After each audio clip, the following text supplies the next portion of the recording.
Hello everyone and welcome back. We're back. It's more Hunter the Reckoning time.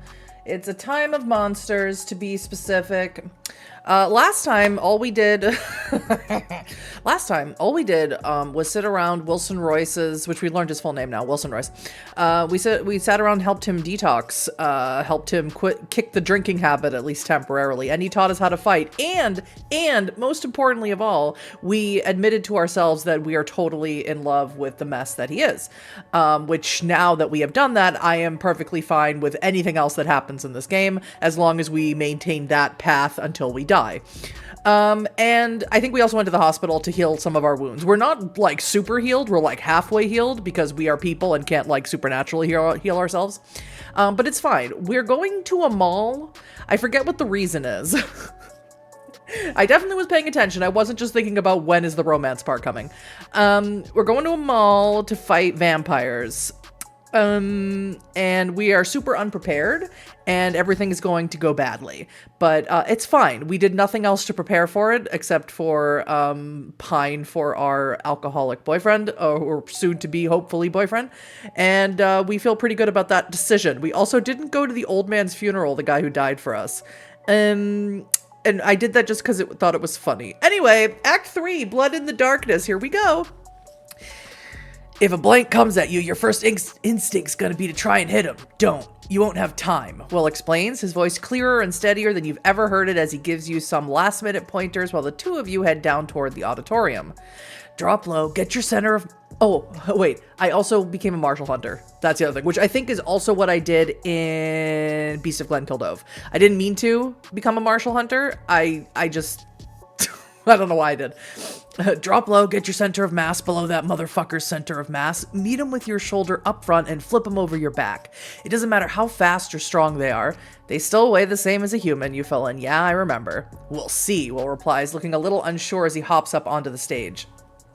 Hell, maybe we'll even get to see tonight. Hey, good, you're both here, Mandy says as she looks up. You're looking good, Will. The other hunter chuckles. You could thank Weaver for that. He's not calling me kid anymore, so I'll take it. Mandy gives you an odd look. Has he not told her? What's that supposed to mean?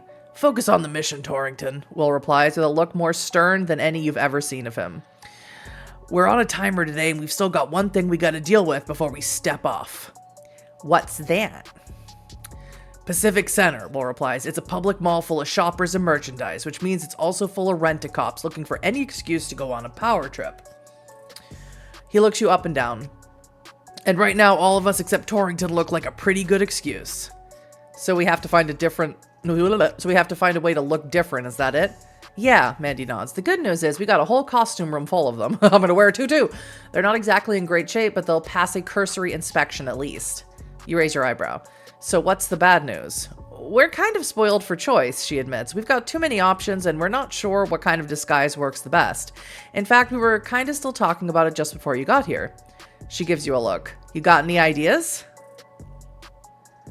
Why would this be blanked out? Okay. Oh my god, I'm gonna ask my boyfriend what he thinks. Will, what do you think? What do I think? Will shakes his head. I'll tell you what I know from experience. If there's one thing a blank is fucking terrified of, it's being discovered by us poor normal human beings because they know if we find them and get our shit together, we can kill them. That means they're going to be meeting somewhere. It's going to be the deepest, darkest, most obscure hole they can find. That's where we should be looking. Maintenance passages, air ducts, broom closets, anywhere there's no light, no cameras, and no witnesses. We want to find our blanks, it'll be in a place like that, which means we'll need to dress like we belong in a place like that. You nod. So, janitor's uniforms, glow vests, boiler suits? What's a boiler suit? Exactly.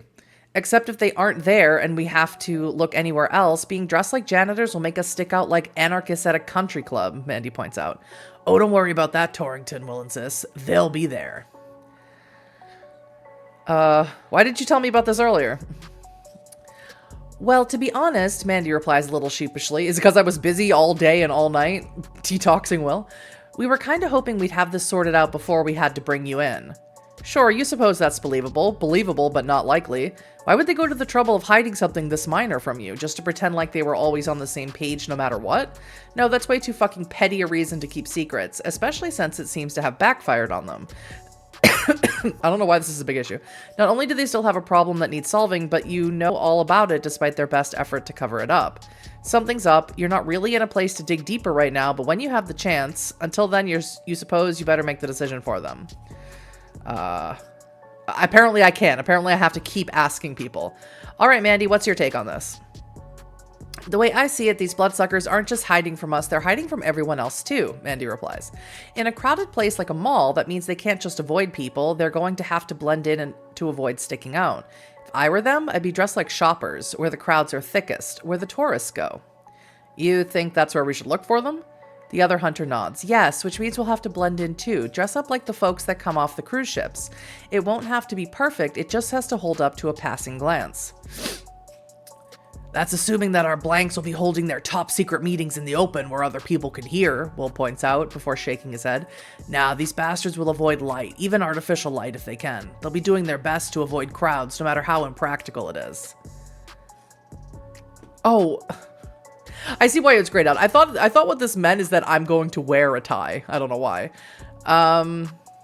Yeah, I don't care what Fleur de Lis has said. I don't think I've ever talked to Fleur de Lis, and I think it's kind of hilarious, and I'm kind of trying to see if I can go as long as I can without actually acknowledging her. The others lean in as you think your option's over. For such a minor choice, they really seem to have a lot riding on this. But then again, maybe this isn't so minor a choice after all. The disguises you pick will decide what part of Pacific Center it'd be safest for you to investigate without running into trouble. Which means it'll be the part you should probably investigate first. Choose right, and you might be able to find that meeting you're looking for without even mall security noticing you're there. Choose wrong. We'll have... Well, I have to go with what my boyfriend says. We'll have to our best shot looking through maintenance areas. Let's dress up as maintenance people. Will doesn't say anything in reply. He only grunts and nods as if he'd expected you to agree with him from the start. Of course I would. Oh my god. By the time it registers, he's already heading for the costume room. The older hunter gets to work immediately, picking through the racks of costumes and clothes and picking out boiler suits, high visibility vests, and so on. He even takes a few moments shuffling through the prop bins before pulling out a set of fake plastic ID tags. They won't hold up if anyone gets a close look at them, but they'll look real enough in the dark or under a flashlight, he explains, as he hands each of you a disguise. Mandy looks at the boiler suit in her hands with a skeptical eye. There's no way this is going to fit me. It's not supposed to fit you, Will answers. Shit like this never does. Fact of life if you're working a blue-collar job. Sure enough, none of your disguises fit right either. You can only hope you'll get used to it eventually. Finally, you're ready to go. Oh my god, here it comes. With less than 3 hours left on the clock, you can't afford to waste any more time. You make one last check to make sure you've got anything you could possibly need while you're out there. Then as a group, you walk through the stage, along the entrance hall, and out the door into the afternoon sun. We're just a group of janitors going on our little trip to the mall. Doesn't look suspicious at all. You don't stay in the sun for long. A few blocks down Hastings, then the scenic route around Gastown gets you within sight of the car-clogged lanes and crowded sidewalks of downtown proper. There, daylight is all but blotted out by the bulk of the massive glass and concrete skyscrapers which tower over streets and cars and people alike. Under the towering office blocks and bank towers, you make your way past bustling crowds and concrete plazas, past the aromas of food trucks and the sounds of singing buskers, passing buses, and the snippets of 1,000 conversations, all snatched from the sea of humanity around you. Like blood cells in a circulatory system, you and your fellow vampire hunters flow through a stream of bodies, the tiny part of an endless, unstoppable stream, stopping and going to the signal of the crosswalk lights. One by one, you reach and cross the great arteries of the city, traffic parting to let you and your companions and 100 others flood across like a tide. Canby, Hamilton, Seymour, Granville. The great stream spits you out in front of what looks like the corner of a gigantic concrete block, its edge sliced away to reveal a monumental glass entrance. Overhead stretches a canopy of steel and frosted glass, its shadow stretching out over the sidewalk to the very edge of the street. Above that, a slate gray facing in a rigid pattern like steel muscle under concrete skin, emblazoned with plain, stark letters, Pacific Center. Here you are. The others gather behind you, the doors loom ahead, and beyond, a maze of brightly lit hallways, polished granite and fluorescent radiance, and just maybe the answer to 100 burning questions. Let's get to work! Let's not question anything. Let's go. I'm so excited. I'm so excited to die. There are a few places more disorienting than an unfamiliar mall. In between the bright lights, the rows of storefronts, the unfamiliar layout, and the hundreds and hundreds of people who seem to be milling and swirling around in every direction, you feel almost completely disoriented the second you step through the doors. Only momentum and the others keep you moving forward, deeper into a maelstrom of faces and bodies, their shoes beating an entire marching band's worth of irregular beats against the polished granite floor. Thankfully, Mandy's a bit more familiar with the current floor plan than you are, at least enough to lead you to a lit-up directory booth with all 3 levels of the mall on display. With that layout of the whole complex spread out in front of you, coming up with a plan becomes a whole lot easier. Immediately, your eyes are pulled to what looks like the main concourse. On the floor below you, a big, wide stretch of open space surrounded by the biggest stores, and the place likely to have the biggest crowds. But there are stores on the top floor, the floor you're currently on too. Not as many and nowhere near as big. Enough to draw a crowd, but not enough to avoid leaving at least a few smaller side corridors and corner areas almost empty. Last of all, there's the floor at the very bottom. Barely a floor at all, just a little stub of a hallway with a few entrances to the handful of stores which extend that far down. And the maintenance areas.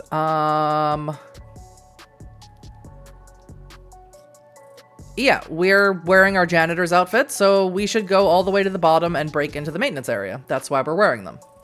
The bottom level of Pacific Center doesn't have much of anything aside from a brightly lit entrance to the huge department store which covers all 3 levels, the gaping maw of its doorway dominating one entire end of what seems more like truncated end of a mall than a complete floor of one. What it does have, however, are 3 open entrances to the maintenance areas, guarded only by employees-only signs and security cameras with blind spots more wide enough to sneak everyone through. More than wide enough. God, I can't read. The maintenance passages are a world apart from the polished granite and bright lights of the outside. It's not exactly dingy, and it's still way too well maintained to be dilapidated, but the lighting is lower. The flooring is bare concrete instead of buff stone, and the absence of other human beings leaves an airy, hollow silence that your footsteps echo through as loud as steel drums getting hit by a sledgehammer. Which is how you realize that someone else is coming up towards you from the other direction. Oh, good. For a second, white-hot panic surges through your veins as the blinding glare of flashlights fills the darkened passageway in front of you. Is this an ambush? Were your enemies waiting for you down here, waiting for you to show up? No, calm down, breathe. Vampires wouldn't need flashlights to see in the dark. I mean, some might. At worst, it's mall security looking for trespassers, bad, but you can talk your way out of that. Otherwise, the lights come closer, close enough for you to see the shapes of the figures holding them, and the outline of the maintenance uniforms those figures are wearing. One quickly lowers his flashlight to the ground. Hey, sorry about that, he says. New here? You nod as you try to figure out what to say. Your disguises might have this guy fooled into thinking you're one of them, but that's only going to last until the second you open your mouth and say something suspicious. Figured as much, the maintenance guy continues, apparently fine with a non-verbal response. Remember though, company policy is that you keep your flashlight on back here. I know it looks clear enough, but the lights don't work so good in some of those back passages, and a lot of people don't know where they're going. Thompson here nearly got run over by some kid pulling a pallet through. You feel your shoulders relaxing as he rambles on. You're not sure if it's the light or simply because he isn't paid enough to care, but it's pretty clear that this guy doesn't suspect you or the other hunters in the least. So long as you don't say anything to shatter the illusion. Okay. I would have wished I could ask him for a flashlight.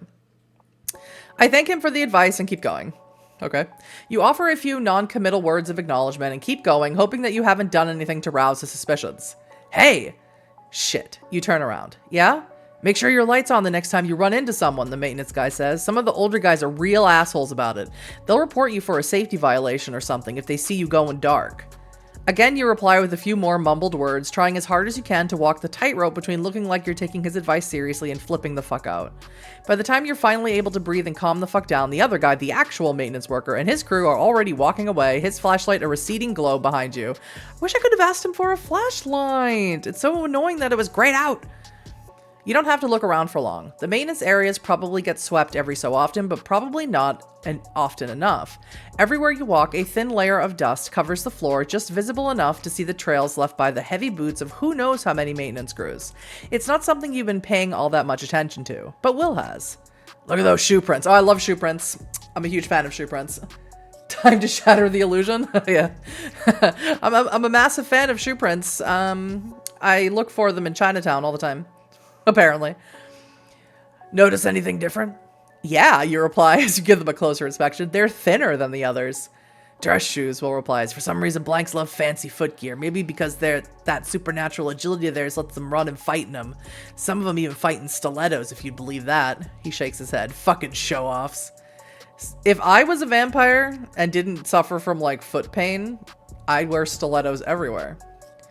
So you think these are our vampires? I'm almost sure of it, he answers, his eyes still following that one particular set of shoe prints. Obvious to you now that Will's pointed it out. We follow these prints, we'll find our blanks. Unfortunately, it's not a trail you can follow for long. Yeah, because it wouldn't let me ask for a flashlight. Even in the light, the shoe prints are hard enough to find. But once you reach a darkened section of the hallway, they become just about invisible. You try to keep following them, but after a while, everything just blends together in the darkness until you can't tell the difference between the dress shoes you've been following, the heavier prints of work boots, or just plain undisturbed dust. The other hunters eye you uneasily, the same unasked question on their lips. Now what? Why is everyone looking to me? I'm the newest one.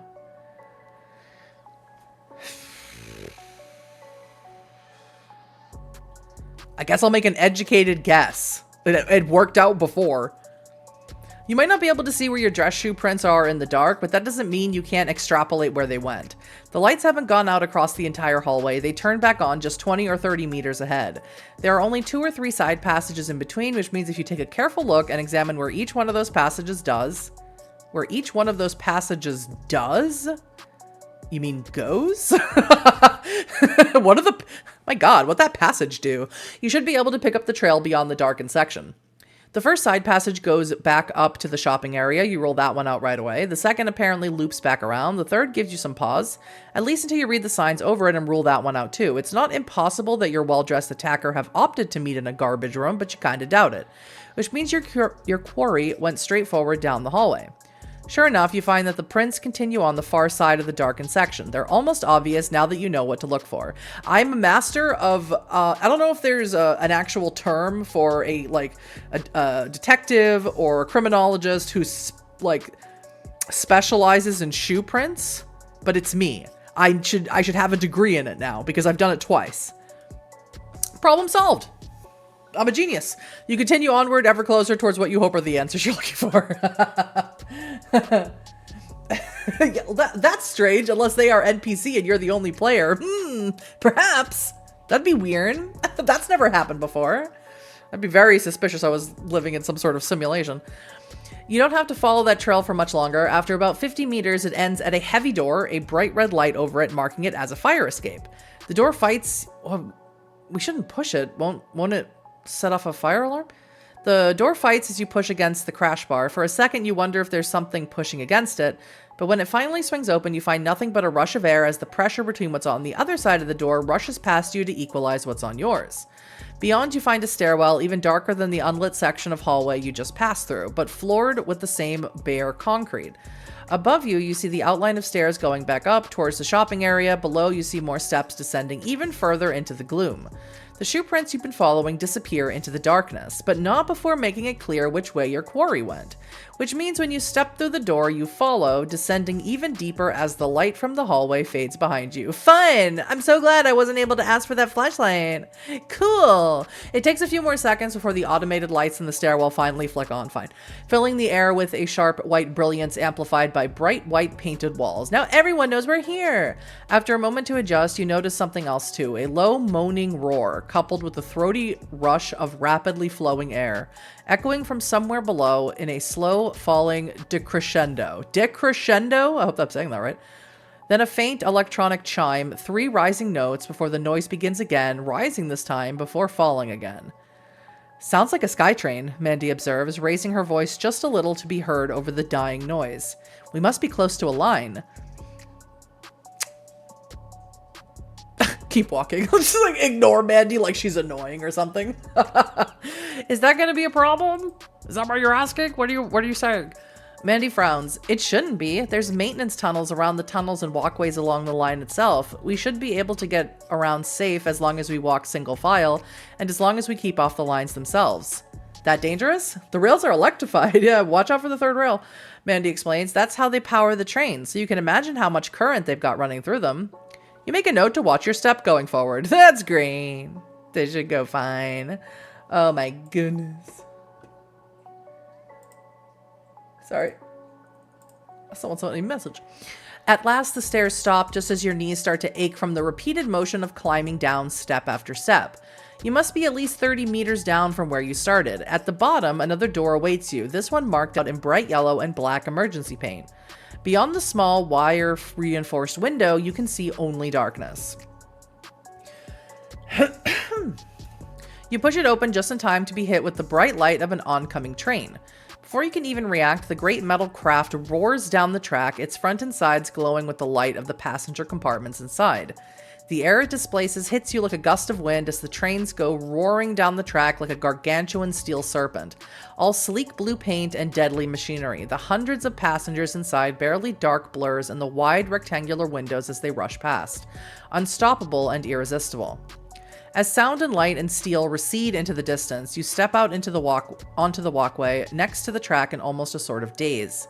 It's one thing to ride in a train, it's another to feel it whipping past within arm's length, with a force that could have easily ripped you in half had you been just a little bit closer. Your eyes adjust to the darkness once more, and the outlines of the darkened train tunnel come into focus. A cavernous concrete tube lined with dim emergency lights, one end stretching out towards the distant glow of Granville Station, the other towards what seems like infinity. You force yourself to take a breath.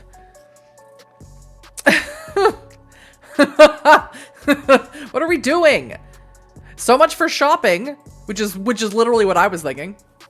The next few minutes pass in silence, punctuated only by the light and noise of another passing train.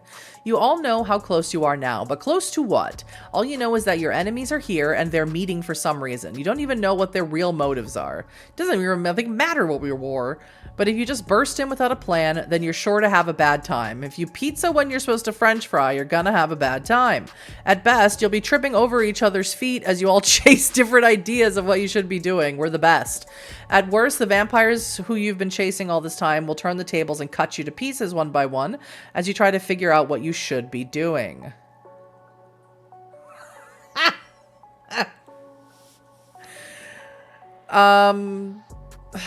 So does anyone have a plan? I was gonna say stay silent. Does anyone have a plan? What do you mean? Mandy asks. You know, a plan, you reply. When we actually do track these guys down, what do we do then? We stay low, figure out what they're planning, the other hunter replies after a moment. Try to get an idea of their numbers, their resources, and their motivations. Then what? First thing would be, why are we talking about this now? First thing would be to find out what they're after. Find out why they're attacking people in the first place, Mandy replies. If we could, because they're vampires. If we could do that, then maybe we could find a way to convince them to leave the Downtown Eastside alone, at least. We've got enough problems already without fucking vampires adding to them. This seems like a bad plan. We're not going to talk them down, Mendy, Fleur-de-Lis replies. Everything I've read up on them makes me think they see us more like cattle than equals. She shakes her head. None, we have to take them down. She pauses for a moment to think. Once we get the information we need, we should slip out quietly, avoid a fight. We should only go in when we have the time to set up what we know to our advantage. If we go off without prep time, we're dead. Gaultier's right, Rill replies. We go in without an edge, we're fucked, but you're all forgetting we got one. He looks at the rest of you, his face the sharp and focused expression of a true vampire hunter. They don't know we're coming, and they sure as fuck don't know we're here. We play our cards right, avoid straying upwind to them, getting close, and keep coordinated. We could dust them before they even know we were there. That sounds fucking dumb, boyfriend. That sounds fucking dumb, love of my life. It wouldn't be easy, but I'm sure it fuck solved the problem then and there. Looks like they've all been thinking about this stuff after all.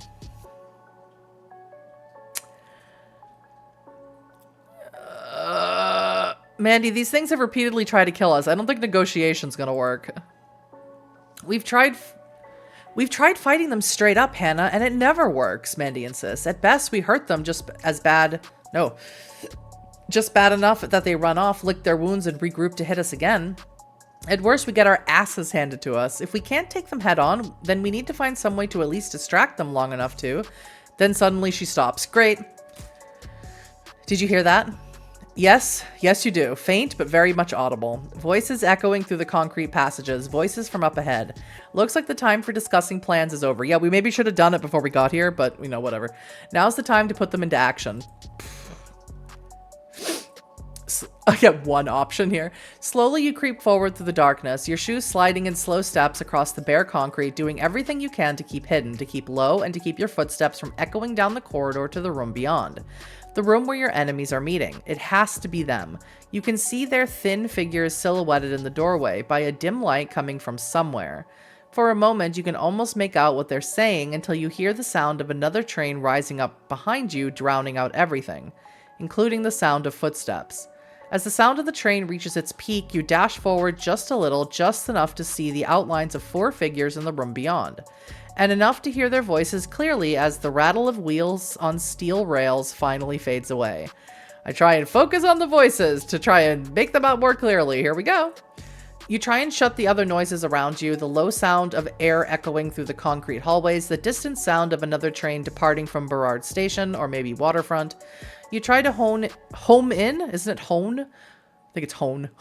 on the voices of the figures speaking in the room ahead. You need to know what they're saying. Your life might depend on it. Wouldn't even be having to worry about this if Corey had maintained the presence of mind to lock her phone before throwing it in a fucking dumpster. You hear a voice exclaim, deep but heated, almost passionate, definitely angry. Don't start on this again. You hear a second voice answer, female, quiet but vaguely familiar, even as it fills with growing anger. For once in your existence, learn to drop something. Why? The first voice demands. Don't the rest of us deserve to know why we're meeting here in the first place? Why our cover's been blown? We've got cane-cursed hunters sniffing after us? Language I don't know, the second voice replies, low and seething with anger. Who was the one who was supposed to lock down the Chinatown safe house and make sure nothing useful got left behind? Was it me? Was it Roderick? No, it was you. For all we know, those hunters are after us because you shit the bed. So don't you fucking dare put this on me, Sam. Enough, a third voice cuts through the darkness like a gunshot. You've heard this one too. Where have you heard this voice before? Was it the first guy who attacked us? Corey, Sam, this pointless infighting is what we have to avoid if we want to pull this off. So long as our elders are more powerful than we are individually, we need to stick together if we want to stand up to them. Oh, God, anarchs. That means no more flinging blame at each other and no more, don't act like you're above this, Roderick, the female voice replies. Cold fire runs down your veins as you finally match the voice to the vampire who attacked you a week ago, the one who killed Cheng. The only reason we're in this mess is because you managed to let one street kid get away. And me. Wait, is she talking about you? Yep. That must mean you edge closer to get a better look at the owner of that third voice. Reference it. This is updated Roderick Luong. Luong. Not the Cane Cursed Hunters. That's gonna be the name of our band. I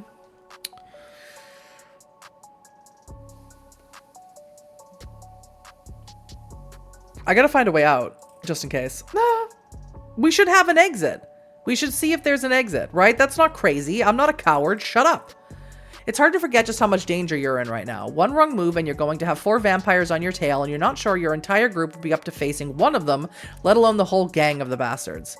That means you're going to have to run and it'll be too much to hope that you'll get too far fleeing the way you came. Thankfully, you quickly pick up on at least one more way out on the far side of the room ahead. It'll be tough to get to, especially since the vampires are standing between it and you, but if you manage to distract them or confuse them, then maybe you could use it as a way out. Last thing we need to do is start fighting amongst ourselves because we caught the attention of a bunch of homeless people living in that shithole, the third voice says. Third voice Roderick says. Are they even a threat? We've all seen how they operate. They're like the cast of Scooby-Doo. I love Scooby-Doo. If they couldn't afford a van or a dog. You grit your teeth. You don't like being insulted, but you're going to like being discovered even less. I don't care. That doesn't insult me. I love Scooby-Doo. That doesn't mean they can't lead her to us, a new voice, a fourth voice, interjects. We all know how manipulative she can be, especially when it comes to ignorant kine who aren't even sure we exist.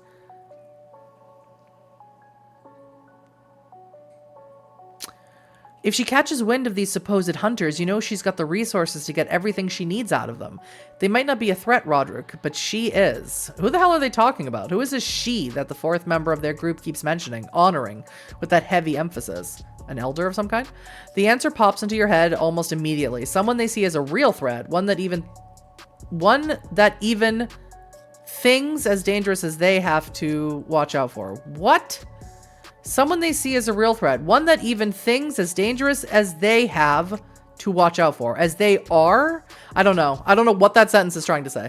Something that will be as dangerous to you as it will be to them. Something these arrogant, blood-sucking shits actually respect. Something like them, but even more powerful, even more deadly. Another vampire, no more than that. An elder vampire. Alright, let's try and see if we can get a closer look at whoever's talking up ahead. That surely won't get us killed. Surely not. It's not easy getting a look at the figures in the room in front of you. The sound of their voices and the dim light are the only things letting you know there's anyone in here at all. But you can see enough of them to recognize at least some of them. The slim, elegant form of your first attacker, the almost diminutive shape of your second, and two more you don't recognize, all of them dressed in the outlines of tailored, expensive jackets and suit pants. Really? Doesn't sound like anarchs, but okay. Or maybe they're, you know, Camarillas with a plan. What the hell are they doing wearing clothes this expensive down here? Morgan's right, Roderick. That first voice, Sam, replies. Those two-bit hunters aren't a threat to us directly, but the fact that they're snooping around in the first place makes them dangerous. Our lab setup is practically on their doorstep. If they find it, oh, are they thin bloods? Wait, lab setup? What the hell are they talking about? What exactly are these assholes up to? If they find it, we can deal with them, Roderick's voice replies soothingly. It took all of them to scare Corey off. If we stick together, act as one... What if they get the police involved? Corey's voice answers, tense with worry. The camis might be uptight assholes, but the masquerade exists for a reason. We can't take a bunch of downtown Eastside junkies too curious for their own good. We can't take on the VPD. Alright, so these are anarchs, but they might also be thin bloods. Yeah, we need to deal with these assholes before they uncover anything that might get her attention, Sam insists. We should do it as soon as possible, tonight if we can. Nobody in this city's gonna miss a couple more dead homeless. Nice. It takes everything you have to keep calm right now. Four supernatural monsters are calmly plotting your violent murder, nice, and the violent murder of everyone around you not 10 meters away. Wouldn't be the first time. A voice in the back of your head is screaming at you to run, to hide, to do anything, but moving now means giving yourself away, and giving yourself away will drop your life expectancy from hours to seconds. No, you need to keep calm, keep still. If you don't, in the darkness beyond the shadowy outlines, beyond where four vampires are casually planning your destruction, you see something move. What the fuck is it? What is it? So not Camarilla now. Just like really well-dressed thin bloods, I think. There it is again. You know you didn't imagine at that time, something moving in the darkness. Part of you wishes you could ask the others, but the rest of you knows that would be a waste of time. If they saw it, and they could be trusted to tell the truth, they'd have told you already. Either they haven't, or they're sitting on what they've seen for the same reason you are. Which means all you can do is stay still, stay silent, and try to make out what exactly is lurking in the darkness. At least until it shifts again. Oh my god.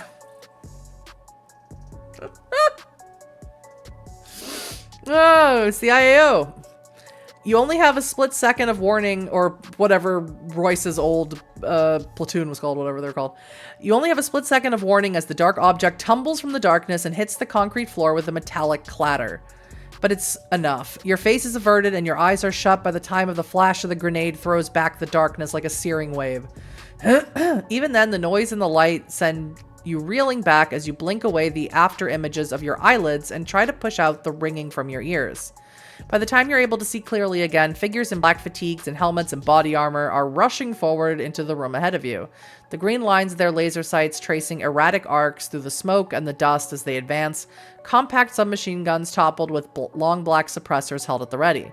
Only their shoulder flashes show any hint of color. A red diamond emblazoned with the black horse's head of Cavalier Security. Cavalier, right? Was that in Book of Hungry Names? I feel like that's from one of the other Choice of games, like was mentioned. I don't know. I could be wrong about that. But these sure as fuck aren't like any security guards you've ever seen. They move in fits and starts like the frame-by-frame replay of an action movie. Dash, pause, Until suddenly, they've surrounded the 4 vampires on 3 sides, the night vision goggles on their helmets looking like eye stalks as they peer lidlessly at their still distorted prey. Clear, one of them says in a voice so sharply clipped it might as well have been trimmed with a razor. All yours, ma'am. Ma'am. That's when you hear the sound of stiletto heels echoing against the concrete. Oh no. Oh, this isn't fucking Second Inquisition at all. I don't think. Jesus. Roderick, my poor unfortunate protege, comes a voice from the darkness, like naked steel over oiled silk. What a disappointment you've proven.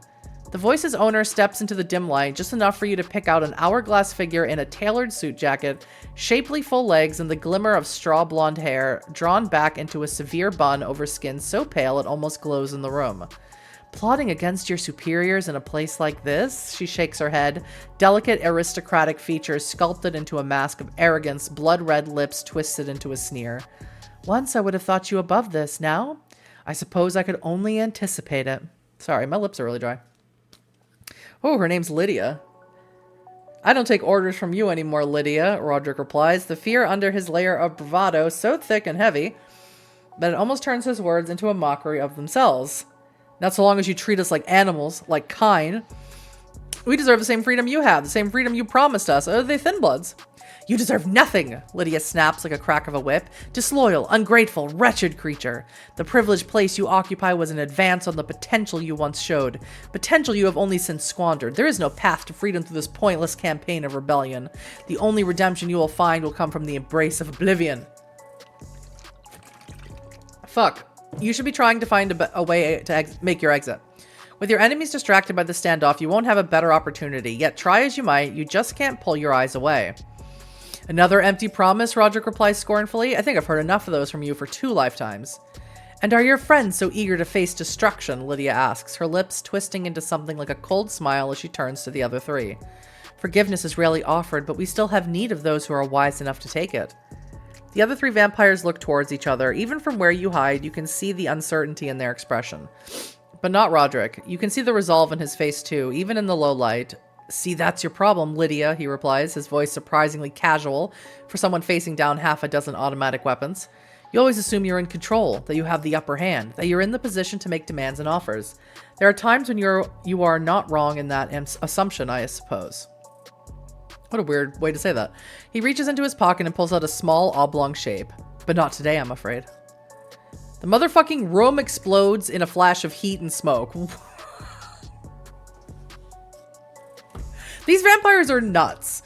At the release is what it feels like when Roderick tosses the shape, the smoke grenade you realize, into the center of the room, and it goes off with a high-pitched hiss, filling the room with acrid smoke and intense heat.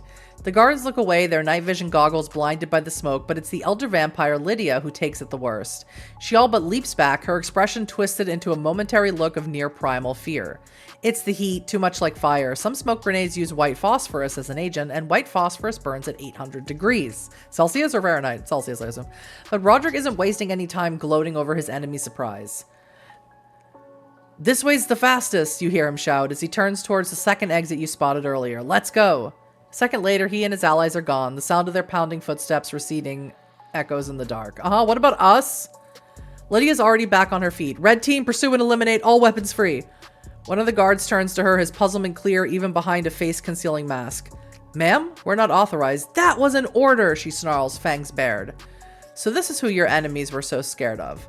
For a moment, the guard seems to argue, but in the end, he passes his orders on. Weapons low, his team forms up behind him, all except one. Ma'am. He raises his gun cautiously, the lidless eyes of his night vision goggles pointed directly at you. Shit. Why? Why?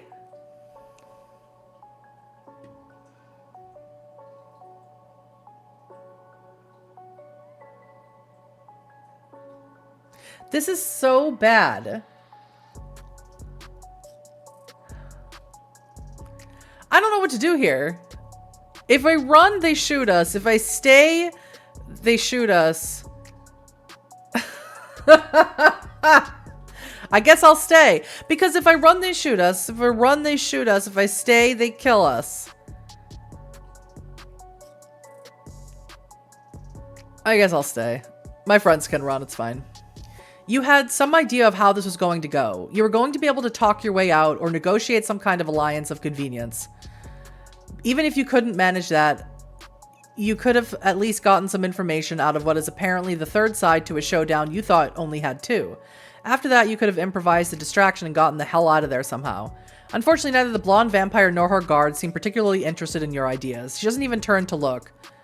Vorontsov, Tanaka, detain them.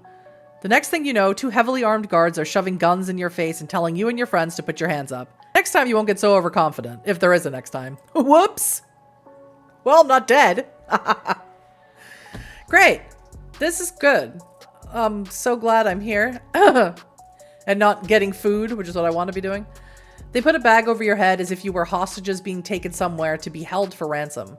For all you know, you are. The guards don't act like stereotypical terrorists from the movies. They let you ask as many questions as you want. They just never answer them. For a while, you're guided along echoing corridors, the semi-regular sound of passing sky trains reassuring you that you're still underground. But after a few minutes, the sound begins to fade, and for what feels like a split second, you feel the cold of the evening breeze before being bundled into the back of a darkened van. The ride passes in silence. Maybe the others blame you for not moving, for not running, or preparing to fight when that guard noticed you. Then again, what right would they have to do that? They didn't react either. I know, right? Why is everything on me? No, this is as much their fault as it is yours. If you open with that, then they'll understand that you're not the reason you're in this mess. You don't have to wait long. A few minutes later, you're being bundled out again. This time you feel no breeze. This must be an underground parking garage or something.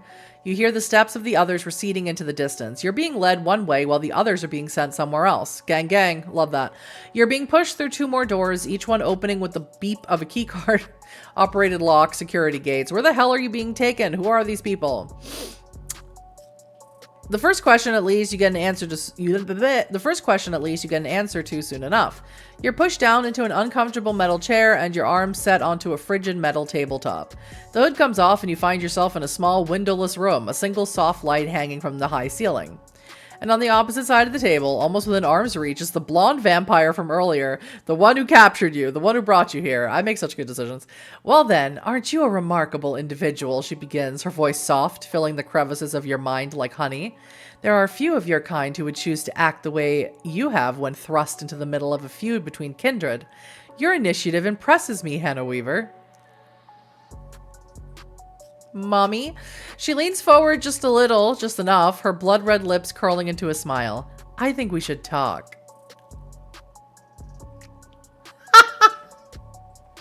What if I was obstinate?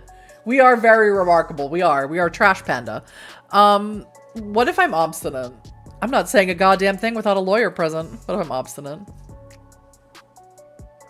The vampire smiles like a fox who's just realized she's broken into an industrial chicken farm. It sends cold fingers of fear up your spine. How very fortunate you are then, she replies as she slips two slender fingers into the low-cut neckline of her jacket. Flash of white spills for— oh, she's keeping cards in her bosom. A flash of white spills from her hands, flies across the air, and slides to a stop right in front of you. A business card, embossed in gold borders and black lettering on the richest looking cardstock you've ever seen. Lydia Parker Cunningham. Managing partner, DeVille, Masters, and Parker Cunningham. Great. Oh, I wouldn't worry too much, she continues, probably after seeing the look on your face. I'm not here to harm you. In fact, I'm here to offer you my help. We have common enemies, you and I. Achievement. Interview with a vampire. You've been interrogated by a vampire. Oh my god, I love Interview with a Vampire. The book and the show is pretty sweet. With a flick of her wrist, she signals to the two guards at the door. Without a word, they file out. She waits until the paper closes before she reaches into the pocket of her suit jacket and pulls out two little slips of paper. Carefully, almost delicately, she slides them across the table towards you. What the hell is— You look down to see two faces looking back up at you. Photos printed on paper, Polaroids you think they used to be called. They were big before phones had cameras, apparently. Look familiar? You feel your jaw clench. She's goddamn right they're familiar. The photos are faded. They must be at least 15 years old. The clothes are different too, but those faces are unmistakable. The fake cop who attacked you that night when the park encampment was raided, and the girl in the black raincoat who attacked you last week. Roderick Long, and Corazon Santander. I can't.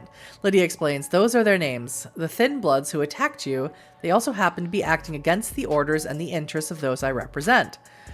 That makes them my enemies as well as yours, which makes us allies. She gives you a long, meaningful, almost enticing look. In fact, it could even make us friends.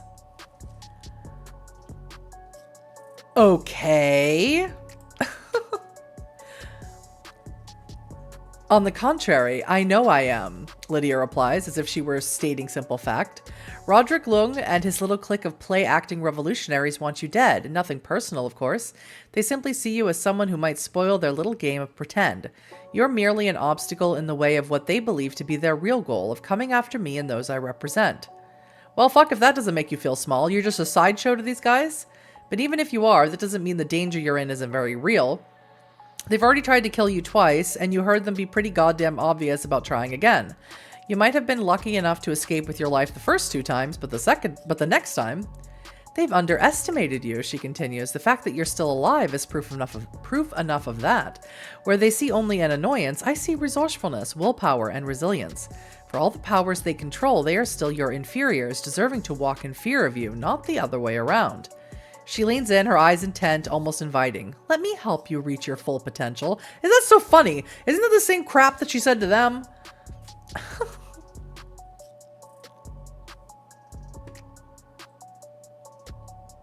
So what's the difference between you and these Thin Bloods anyway? Simply put, I knew they were Thin Bloods. I guessed. I'm a genius. Simply put, a Thin Blood is a failure, doomed by their own deficiencies, Lydia replies. Really? Your eyes narrow? Because that sounds like how a lot of people talk about, oh, people like me, for instance. The pealing bells of the vampire's laughter echo through the room. Of course, kine are so wrapped up in pointless matters like that. Skin color, birth, religion, nation, gender, class. She shakes her head in disbelief. Not so among kindred. A mortal can fall into power through the blind luck of birth or fortune, but to us kindred, only the ability in our blood matters, and our blood does not lie. When we are embraced, we gain the power to which that innate potency in our veins entitles us. Those who possess the ability needed to deserve more, get more. Those who lack that ability deserve less, and they become Thin Blood. She's lying! That's not the way it works at all! I mean, it is, but she's doing it in a weird, flowery language way of basically saying, like, the blood eventually runs thin. It's not the fault of the Thin Blood being embraced that the person who embraced them is a high generation. She's crazy. I kind of like her. Precisely, Lydia answers. Most of their number accept the judgment of their blood. I would just join her. She seems nice. I know. I'm kind of like, hey, you're kind of funny. I kind of like you. You're kind of a boss babe, and I'm kind of into it. Others give in to resentment, to rebellion, to grasp at power they do not deserve, and in doing so prove their unworthiness, as Roderick Lung has done. Is it though? Or is that just what she wants you to think? It's probably that one. People who are in charge always seem to want to justify their own positions through bullshit about how they deserve it. Corner some billionaire or socialite who inherited all their money and they'd probably give you some speech like the one you just got. Some pile of shit about superior ability or stock trading smarts or the thing about bootstraps, whatever the fuck they are. You wouldn't buy that from one of them. You sure as fuck aren't gonna buy it from her. What makes you think we need your help? If you think we're so great. Oh, excuse me. Perhaps I've had a hunch, the vampire replies, her lips once again curling into the kind of smile that someone gives you when they know something you don't. Or perhaps it's because it's clear how outmatched you are. Well, which is it? Am I better than them or not? She leans forward, her eyes steady. In the past 2 weeks, you've tried your best to seek out the Thin Bloods attacking you. In that time, you found next to nothing, not their motives, not their capabilities, certainly not how to defend yourself against them effectively. In that time, you've been attacked on multiple occasions by solitary assailants, and each time you've only barely escaped with your life. Now you know that they are planning to hunt you down as a group. How well do you think your cell phone tricks and improvised weapons will serve you then? What are your chances of stopping them before they are able to kill not just you, but anyone who you might be able to call upon for support? I guess we'll find out soon enough. The vampire's eyes narrow. I don't think you're taking this quite as seriously as you should be. I am sure you are perceptive enough to understand that Roderick and his clique will continue to attack you. So long as you lack the power to deal with them permanently, they will simply persist in trying to kill you and those you call your allies. Eventually, inevitably, they will succeed. Maybe, you reply, or maybe I might surprise you. If you think that you stand a chance on your own, then you have only succeeded in surprising me with your own ignorance, Lydia replies nonchalantly, either completely unfazed or doing a really good job of pretending she is. But I don't think I have. I think you know the truth, but are just too proud to admit it. Yeah, probably. She leans in a little more, her eyes meeting yours. You are stronger than pride, stronger than this delusion which will end up killing you. You know the truth, and I know you are strong enough to accept it. She's going to, even if we helped her, she's going to kill us at the end of this because she's breaking the masquerade right now. You said you represent others. Who are you talking about? Lydia frowns. How terrible that you should be exposed only to the criminal elements of our society until now.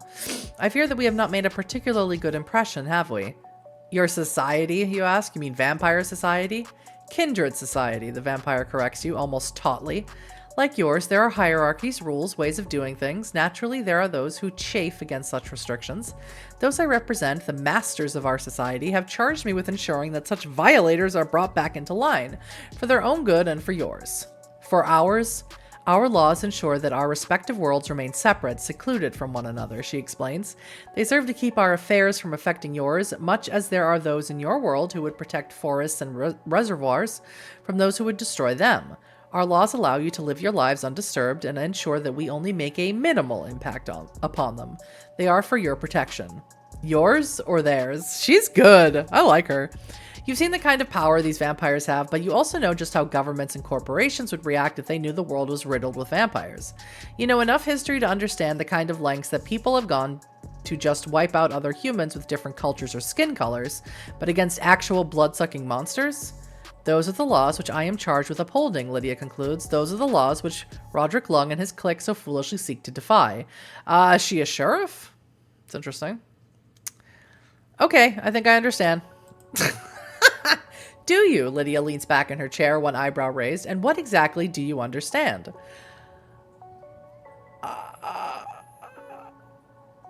I can understand why what you do is so important. A slow, satisfied smile spoke. I was like, she's gonna kill me. Spreads over Lydia's expression as she leans forward again. You really are exceptionally perceptive, aren't you? I had hoped you would be, and I do so enjoy being right. She sighs languidly, deliberately. You have understood so much despite being given so little, and despite being put under so much pressure. It would be a shame to leave you to the mercy of short-sighted failures like Roderick Lung and his ilk. No society has need for more of his kind. She leans forward just a little more. Those like you, on the other hand. Her eyes meet yours. Her voice drops low, barely above a whisper. Set aside your preconceptions. Let me help you, and I will make sure you get all that your skill and wisdom deserve. So what do you even need my help for? Sounds like you're already holding all the cards. Lydia gives you a faintly satisfied look, like the kind you get from someone when you compliment their expensive new haircut. I do hold all the cards. I have the numbers, I have the equipment, I have the support of my superiors. In a direct confrontation while you were there, I'm sure I won't need to explain just exactly how much Roderick and his associates fancy their chances against me. But there is one thing I still need, something I think you could prove of immense assistance in finding. And what's that? She smiles then, not a friendly smile or even a teasing one. No, this smile is all thin lips and bare fangs, an expression of pure hunger. A reminder that though she may look human and talk like a human, she is anything but. I need to know where to strike the killing blow. Around the neck probably would work for you. Help me! Help me! There is no reason for our kind to frequent the Downtown Eastside, Lydia explains. I suspect that is why Roderick Lung and his little conspiracy felt the need to establish their base there, in hopes of evading attention. Do you recall hearing them speak of some sort of laboratory? You nod. No point in lying, you were both there. Yeah, back in the tunnels. I suspect that this laboratory serves as the basis for some sort of scheme to attempt to empower themselves, some ritual or procedure to render themselves the equal of true kindred, even if only in a fight. Whatever the case, it is clearly important to them, important enough to risk breaking the masquerade to safeguard. It is my intention to find this base and destroy it. And you want me to help you? The vampire nods. As I have said, we have no reason to frequent the Downtown Eastside. We find its environs unpleasant and its denizens distasteful. You can't help but wonder what she means by that. She means that we're a bunch of bums and she doesn't like it. It's not yummy yum. You, on the other hand, know its streets, Lydia continues. You inhabit its alleyways and have regular dealings with those who live there. You have connections, contacts, eyes, and ears. Use them to help me find what I seek. Guide me and my red cavaliers to our destination. Roderick and his ilk will surely come out of hiding to defend their headquarters, which means you will have a chance at vengeance. I will be able to see a rebellion against my superiors crushed, and you will never have to fear the night again. She leans forward, fingers steepled, her death-pale face once again twisting into that inviting, heavy-lidded smile. Isn't that an outcome we could both appreciate? References updated. Camarilla, Thin Blood Conspiracy. Ugh. I don't think my friends are going to be too keen on me working for a vampire, ma'am. Mommy, please don't hurt me. Oh, Lydia's eyebrows rises. One would think that your friends would be more than happy to see you find a path to safety and perhaps even comfort. That is what friends are supposed to do, isn't it? Watch out for one another, encourage each other to do better, help them reach their full potential, support them when they better themselves. She sounds so supportive when she says it, so persuasive, like a counselor trying to help you move on with your life. And that's exactly why you don't trust it. What's she trying to pull here? Is she trying to drive a wedge between you and the others, trying to convince you that you're too good for your friends, that she'd be a better ally than they'd be? On second thought, it sure as fuck sounds like it. Deal with them as you wish, the vampire continues. Convince them, misdirect them, make them understand. Simply ensure that they do not get in your way. And if that doesn't work? Her eyes narrow. Then perhaps you should consider whether they were ever your friends to begin with. References updated. Camarilla, Thin Blood Conspiracy. Oh, God.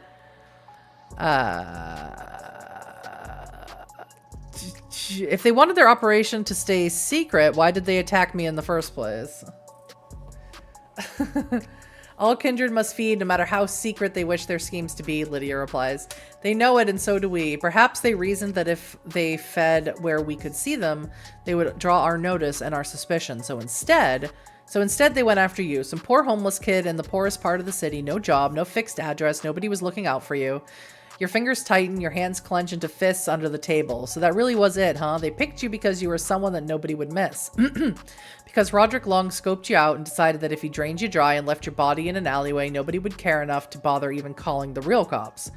And maybe they would have been right, if not for the fact that someone did find you useful that night, useful enough to save. Yeah, and now he's my boyfriend, or almost. He's gonna be. He's gonna be. I'm working on it.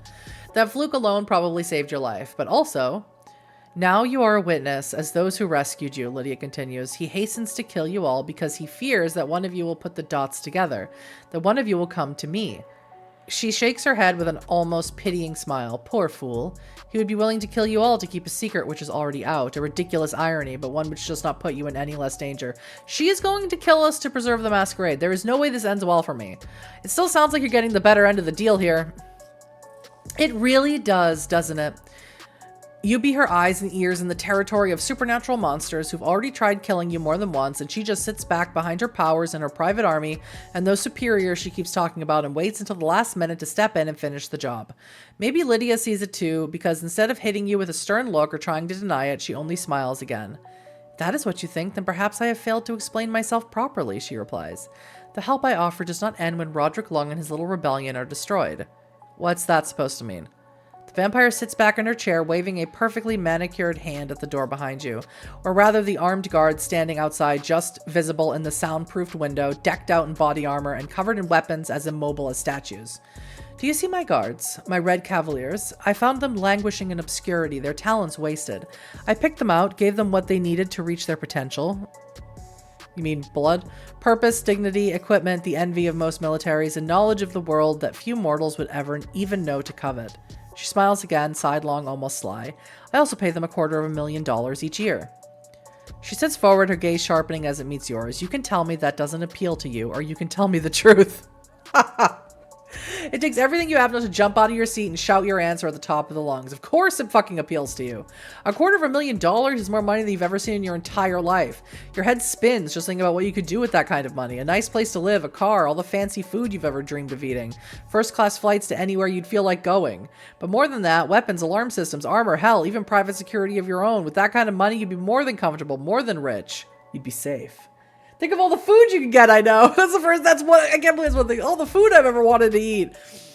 I mean, it's tempting. It's real tempting. Let me guess, if I don't help, I don't leave this room alive? Lydia puts on a thoughtful look. I suppose that would be easy enough to arrange, wouldn't it? A vagrant caught trespassing after raising security suspicions. It won't be enough to keep you in a police holding cell for long, but it'd be long enough for Roderick Lung to find you. Stab of fear hits you in the gut. She's right, it would be easy. If this is a police station, then the VPD could hold you here for hours, even days. A Crown Counsel might not be able to argue probable cause in a courtroom, but that doesn't mean the cops would care. And even if a judge did rule against, it'd be far too late for you or anyone else in that cell with you, especially since you know that Roderick's masqueraded as a cop before. But when Lydia sees the look on your face, she only smiles. Don't worry. I don't intend to do anything like that. A friend would never abandon someone to their fate like that, especially not someone as fascinating as you. She shakes her head. No, when we are finished here, you are free to leave. Wait, your eyes narrow. What's the catch here? Like I'd be free to go? No threats? No conditions? This is not an interrogation, the vampire replies. I am not here to deliver threats or ultimatums. I merely want you to know what the stakes are, get it? And for you to understand the nature of your enemies. The rest, she smiles again, the rest I'm sure you are more than perceptive enough to figure out on your own. So all this money and equipment and you can't just do this without me? On the contrary, Lydia replies with a strange look, pensive at first, but tinged ever so slightly with an edge of bloodthirst. I could storm the Downtown Eastside at the head of my Red Cavaliers.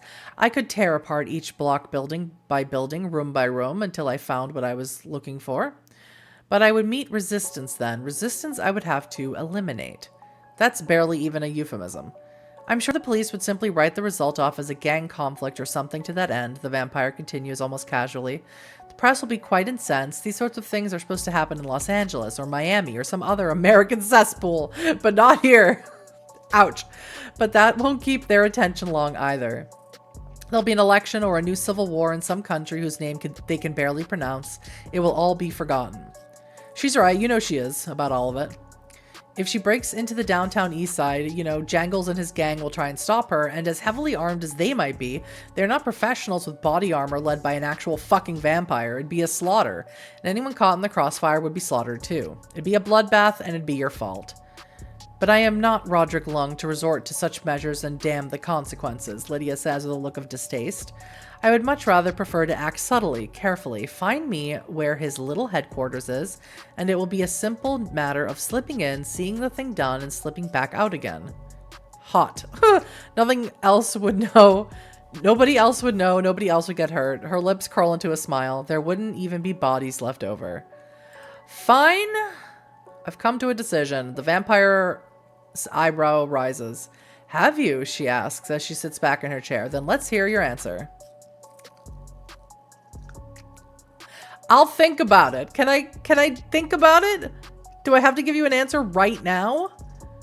Half of you is expecting the vampire in front of you to snap, to resort to threats, to intimidation, to pull off the mask of civility she's hidden behind so far, and really go for the jugular, literally. But she only answers with a polite, accepting smile that seems almost understanding.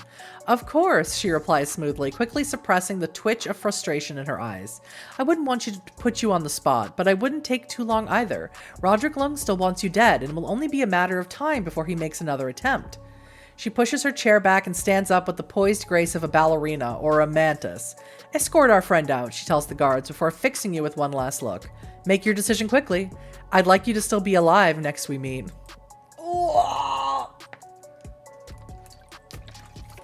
As soon as Hannah walks out of there, she throws up everywhere. The guards don't bother putting the bag on your head. They just escort you out past a hallway full of holding cells and retrieve all your stuff from a room you suspect is an evidence locker. It's only when they take you to the next hallway filled with uninformed VPD officers that you know for sure where you are. Some of them nod at the guards as they pass by, others simply ignore them. It's clear that they are a common sight at the station, which means, shit, you really don't want to think about what that means right now. You have enough to worry about already. The guards stop at a final set of doors, glass ones that let you see the parking lot, the street, the city, and the night sky beyond. They don't have to tell you twice to go through them. The others are waiting for you just outside. They kept us in a holding cell for an hour, then told us they were looking for someone else and let us go. Mandy tells you when you ask what happened to them a few minutes later, once you're safely out of sight of the police station. Typical cop intimidation tactic, like the kind they do against the kinds of protesters they don't like. I don't think so, Torrington, Will replies. They'd have held us a lot longer then, probably would have done body cavity searches or an interrogation too. They weren't trying to scare us, they were trying to keep us out of the way. He turns to you. They separated you from the rest of us after they pulled us out of the van. They wanted you off on your own. They didn't hurt you, did they? What do you tell them? That vampire back there, Lydia, she was so sure that the others would reject any kind of negotiation or help from a vampire. And maybe she's right. And maybe they'd be right to do so. She might not have tried to kill you outright, but that doesn't mean you can take her word for it when she tells you she's your friend. On the other hand, if you decide to accept her help, that won't just affect you, but the entire Downtown Eastside. You can't make that kind of decision on your own. Can you? No! I tell them everything because I'm freaking out. I'm shitting, pissing, and throwing up right now. Screams in the dark. Escape Act 3. I did it. I lived. I did it. I lived. I'm amazing. I'm the best at choice of games. Anything that says otherwise is propaganda and slander against me. You have to tell them. You don't exactly trust them, but that doesn't change the fact that they've been doing all this a lot longer than you have. Maybe they'll be able to give you some advice on how to handle all of this. At the very least, they won't be able to say you blindsided them when you make your decision. You turn to face all of them and take a deep breath. Okay, you all might want to be sitting down for this. Boom. I'm a genius. I'm not. I'm so stupid. All right. All right, so we're on the next interlude that takes place 5 days later. And we're good. This is where we're going to stop. Again, because I have to sort of stop at these chapter interludes. Otherwise, there might be an update, and then I'll lose my progress, and then I'll be very cranky if I lose my progress, because then I'll have to go through all that again. I hope in this interlude we get to kiss Will. Maybe maybe Will also feels the same way that we do, and it's not just us pining for him. I'm sick of that already. So yeah, come on, game. Give us what the people want. But I want to thank you for being here so much. Oh, thank you, Esther. And I want to thank, I also want to do other stuff. I want to wish everyone a really good weekend. I'll be back with this next week. I'm so excited to finish it. I'm so proud of myself for still being alive. Because if you watch me play Beast of Glen Kildove, I didn't last very long. And yeah, I'm having a great time with this game. This game's pretty awesome. So thank you, everyone. Have an awesome weekend, and I'll see you next week.